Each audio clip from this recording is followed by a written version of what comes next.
Welcome back to my channel friends.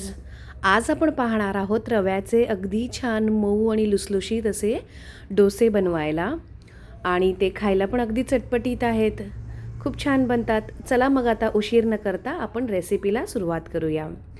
त्यासाठी मी घेतलेलं आहे एक मिक्सरचं भांडं, ज्याच्यामध्ये मी 1 कप रवा घेतलेला आहे.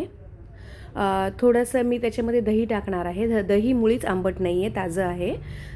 आणि ह्याच्यामध्ये मी थोडेसे जिरे टाकणार आहे.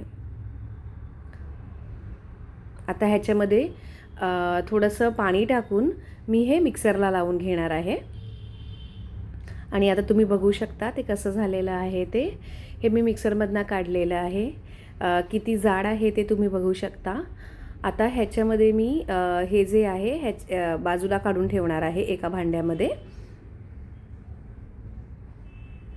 आणि तुम्हाला जर वाटलं तर ह्याच्यामध्ये तुम्ही ॲडिशनल पाणी घालून ते पुन्हा मिक्स करू शकता. आता करूया चटणीला सुरुवात.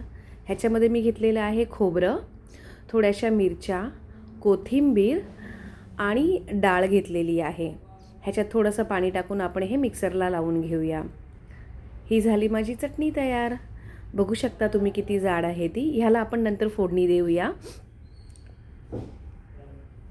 मीनवाईल आता मी एक तवा ठेवला आहे. आता तवा गरम झाला की मी आता ह्याच्यावर असा डोसा टाकत आहे. तुम्ही बघू शकता.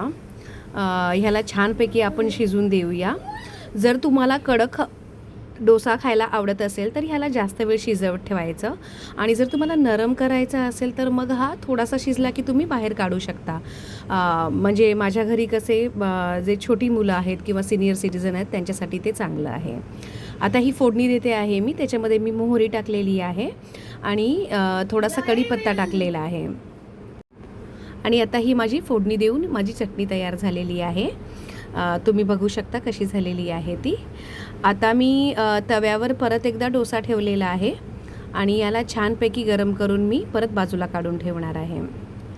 अशाच छान छान रेसिपी मी तुमच्यासाठी घेऊन येत जाईन फ्रेंड्स. माझ्या चॅनलला नक्की सबस्क्राईब करा आणि नक्की लाईक करा व्हिडिओ जर तुम्हाला आवडला असेल तर. पाहू शकता तुम्ही आता माझा डोसा तयार झालेला आहे. अगदी छान मऊ आणि लुसलुशीत झालेला आहे.